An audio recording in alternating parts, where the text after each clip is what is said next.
आज जो शब्द तुम्हारे भीतर उतर रहे हैं वे किसी साधारण चेतावनी का रूप नहीं हैं। यह कोई सामान्य संदेश नहीं है जिसे पढ़कर भुला दिया जाए।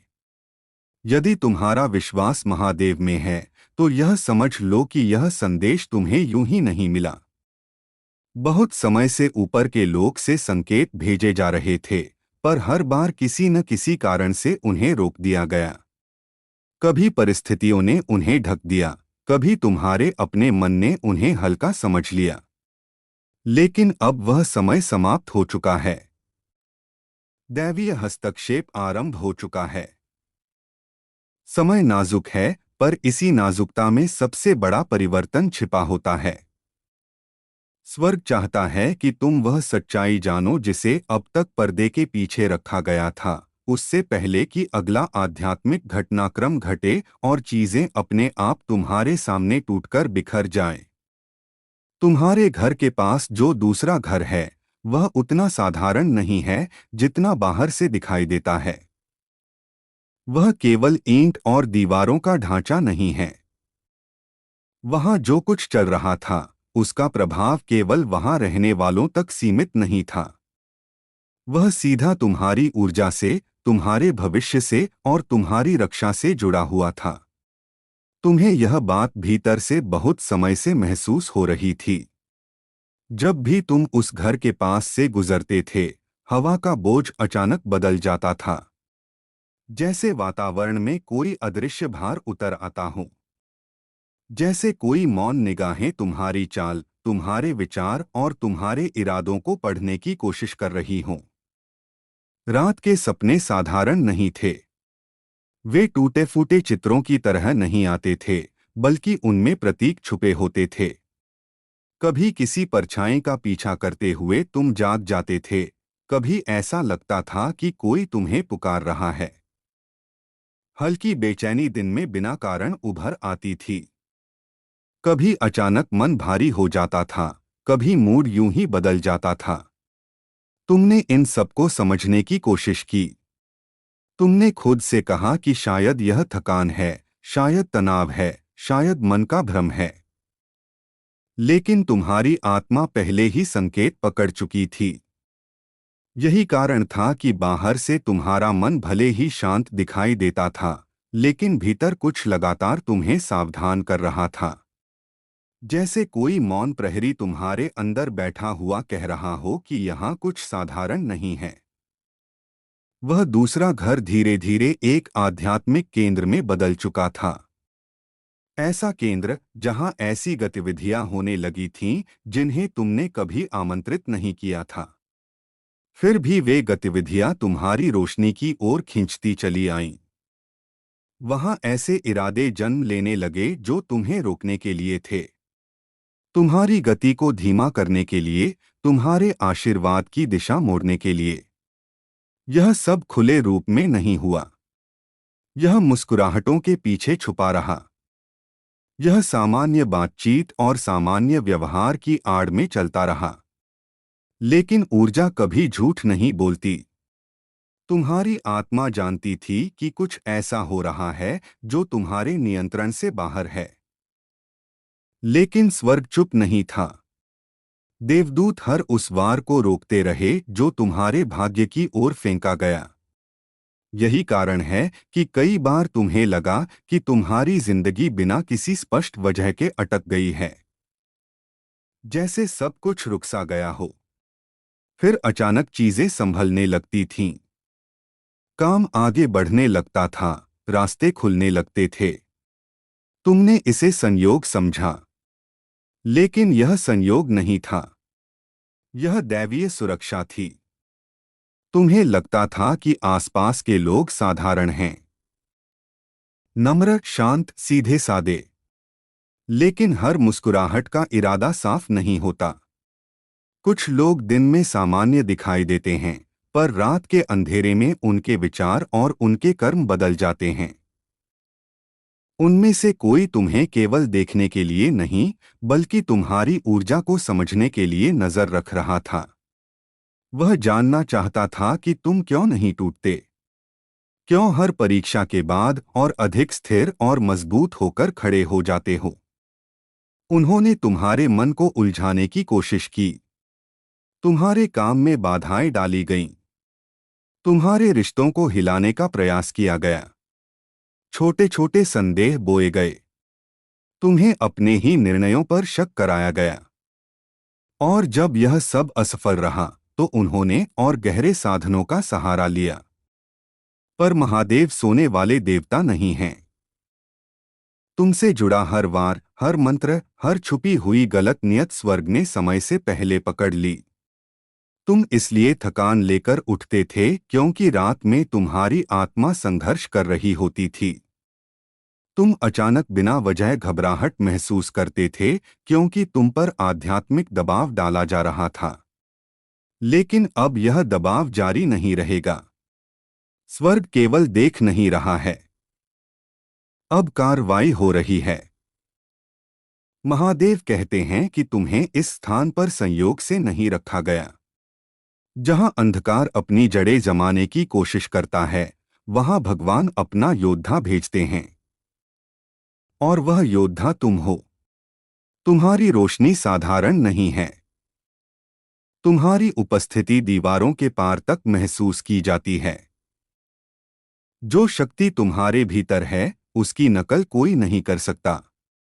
यही कारण है कि वे चाहे जितना प्रयास करें, तुम्हारी जैसी आवृत्ति को दोहरा नहीं सकते।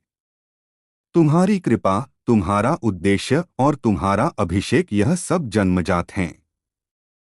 अब वह दूसरा घर स्वर्ग की निगरानी में है। जो कुछ वहां छुपाया गया था, वह प्रकट हो रहा है। अंधेरे में किए गए काम, रात में बोले गए शब्द, छिपी हुई वेदियां, धूप बत्ती की आड़ में रखे गए इरादे, सब उजागर हो रहे हैं। सत्य को अधिक समय तक छुपाया नहीं जा सकता। महादेव कह रहे हैं कि अंतिम संकेत सामने आ चुके हैं। तुम्हारा नाम गलत इरादों में लिया गया। तुम्हारे आशीर्वाद के विरुद्ध उल्टी प्रार्थनाएं की गईं। लेकिन अब यह सब समाप्त होने वाला है। तुम्हें डरने की आवश्यकता नहीं है। तुम्हें केवल जानने की आवश्यकता है। यह समय उस जड़ को पहचानने का है जिसने तुम्हें आगे बढ़ने से रोकने की कोशिश की थी। यह यात्रा तुम्हें कमजोर करने के लिए नहीं थी। यह तुम्हें जगाने के लिए थी। तुम वही हो जो अंधकार को देखकर पीछे नहीं हटते। तुम वही हो जिसे स्वर्ग ने चुना है कि वह इस क्षेत्र को साफ करे और अपने प्रकाश से हर छाया को तोड़ दे। यह कोई चेतावनी नहीं है। यह एक घोषणा है कि अब तुम्हारे विरुद्ध कोई भी वार काम नहीं करेगा। तुम्हारे क्षेत्र में अब ईश्वर स्वयं विचरण कर रहे हैं। सत्य की ज्वाला जल चुकी है और उसे कोई बुझा नहीं सकता। तुम्हें यह महसूस कराने की कोशिश की गई कि तुम्हारी संवेदनाएं गलत हैं, कि जो तुम देख या सुन रहे थे वह केवल कल्पना है। तुम्हें अपनी ही समझ पर शक दिलाया गया ताकि तुम अपनी आत्मा की चेतावनियों को गंभीरता से न लो। लेकिन अब स्वर्ग की ओर से यह स्पष्ट कर दिया गया है कि तुम्हारा अंतर्ज्ञान सही था। जो संकेत तुमने मामूली समझकर छोड़ दिए, वे चेतावनियां थीं। जो सपने तुमने नजरअंदाज किए, वे संदेश थे। और वह फुसफुसाहट जिसे तुमने रात के सन्नाटे में सुना था, वह दिव्यता की आवाज थी जो तुम्हें बचाने की कोशिश कर रही थी। महादेव कहते हैं कि अब अपनी आंखें पूरी तरह खोलने का समय है। उस दूसरे घर से जुड़ा एक ऐसा व्यक्ति है जिसने तुम्हारे बारे में किसी निजी चीज को छुआ था। कोई वस्तु, कोई छोटी सी चीज जो कभी तुम्हारे शरीर को छूकर गुजरी हो। तुम्हें याद न भी हो कि वह गायब है, लेकिन उसका उपयोग तुम्हारी ऊर्जा तक पहुंचने की कोशिश में किया गया था। वे तुम्हारी आवृत्ति की नकल करना चाहते थे। तुम्हारे जैसी शक्ति को पकड़ना चाहते थे। लेकिन वे असफल रहे क्योंकि वे यह नहीं जानते थे कि तुम्हारी ऊर्जा वस्तुओं में नहीं रहती, वह तुम्हारी वाचा में रहती है। तुम्हारे और भगवान के बीच की उस पवित्र प्रतिज्ञा में जिसका कोई विकल्प नहीं है। कोई वेदी, कोई मंत्र, कोई दर्पण उस वाचा को छू भी नहीं सकता। अब न्याय शुरू हो चुका है। जिन हाथों ने पवित्रता को छूने की कोशिश की वे उजागर होंगे। उनके चेहरों से परतें गिरेंगी। उनकी आवाज में कंपन आएगा। उनके भीतर छुपी सच्चाई बाहर आएगी। तुमने यह नहीं चाहा था, लेकिन स्वर्ग ने आदेश दिया है कि अब धोखे का मौसम समाप्त हो। भगवान तुम्हारे आसपास की हर दूषित छाया को हटाने लगे हैं। तुम्हारा वातावरण बदल रहा है। ऊर्जा शुद्ध हो रही है। जब लोग तुमसे दूरी बनाने लगें तो चौंकना मत। जब वे अचानक तुम्हारी नजरों से ओझल हो जाएं, तो इसे हानि मत समझना। यह दिव्य अलगाव है। यह तुम्हें अगले स्तर तक ले जाने की प्रक्रिया है। स्वर्ग तुम्हारा रास्ता साफ कर रहा है। जो आध्यात्मिक जाल तुम्हें पकड़ने के लिए बनाए गए थे वे टूट रहे हैं। जो निगरानी तुम्हें बांधे हुए थी वह मिट रही है। तुम जिस शक्ति, जिस उद्देश्य और जिस वादे के लिए बने हो अब उसमें प्रवेश करने वाले हो। लेकिन यह यात्रा उन आत्माओं के बीच नहीं हो सकती जो तुम्हारी रोशनी से डरती हैं। तुमने बहुत सहा है, बहुत प्रश्न किए हैं, और अब उत्तर सामने है। हाँ, वही लोग तुम्हारे विरुद्ध खड़े थे जिन पर तुमने भरोसा किया था। उन्होंने सामने मुस्कुराकर बात की, लेकिन पीठ पीछे तुम्हारे रास्ते को रोकने का प्रयास किया। अब उनकी भूमिका समाप्त हो चुकी है। भगवान अब दर्पण पलट रहे हैं। जो निगाहें तुम्हें पढ़ने की कोशिश कर रही थीं, अब वे स्वयं जांच के दायरे में हैं। जिन्होंने तुम्हारी चाल रोकने की कोशिश की वे अब स्वयं रुके हुए हैं। जिन्होंने तुम्हारी आवाज को दबाना चाहा, अब तुम्हारी आवाज गूंजेगी। कोई भी अंधकार तुम्हारी उड़ान को नहीं रोक सकता। तुम्हारा घर पवित्र हो रहा है। तुम्हारा मन साफ हो रहा है। तुम्हारी आत्मा नई शक्ति से भर रही है। तुम्हारे उपहार जाग रहे हैं। और शीघ्र ही तुम यह भी भूल जाओगे कि कभी किसी छाया के बीच रहना कैसा लगता था। तुम रोशनी की ओर बढ़ रहे हो। स्पष्टता की ओर, स्वतंत्रता की ओर।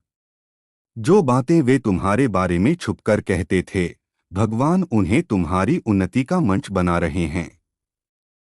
तुम्हें ऊपर उठाकर दिखाया जाएगा कि तुम्हारे आशीर्वाद को कोई चुरा नहीं सकता। यह समय है जागने का। यह समय है स्वीकार करने का। यह समय है अपने अभिषेक में खड़े होने का और यह कहने का कि अब तुम्हारी रोशनी दबाई नहीं जा सकती। स्वर्ग तुम्हारे लिए सजग है। देवदूत पहरा दे रहे हैं। आध्यात्मिक जगत तुम्हारा नाम सम्मान से ले रहा है, तुम्हारी प्रतिष्ठा के लिए नहीं बल्कि तुम्हारी सहन शक्ति के लिए। तुम टूटे नहीं। तुम रुके नहीं। तुमने विश्वास नहीं छोड़ा। अब समय है तुम्हें पुरस्कृत किए जाने का। जो कुछ तुमसे लेने की कोशिश की गई थी वह कई गुना बढ़कर तुम्हारे पास लौटेगा। जो दरवाजे बंद किए गए थे वे खुलेंगे। जो रास्ते रोके गए थे वे साफ होंगे। तुम्हें कभी हराया जाना नहीं था। तुम्हें जगाया जाना था। तुम उठ रहे हो, लौट रहे हो, और यह तुम्हारी पूर्ण पुनर्स्थापना की शुरुआत है। पर्दा हट चुका है। भ्रम समाप्त हो चुका है। अब वह सब दिखाई दे रहा है जो पहले छुपा हुआ था। अब तुम्हें तैयार होना है। अपने स्थान को पवित्र करो। अपने मन को शांत करो। और वह बोलो जो स्वर्ग ने तुम्हारी आत्मा पर लिखा है। क्योंकि अब तुम्हारी कहानी उसी जगह से शुरू हो रही है जहां तुम्हें हमेशा पहुंचना था।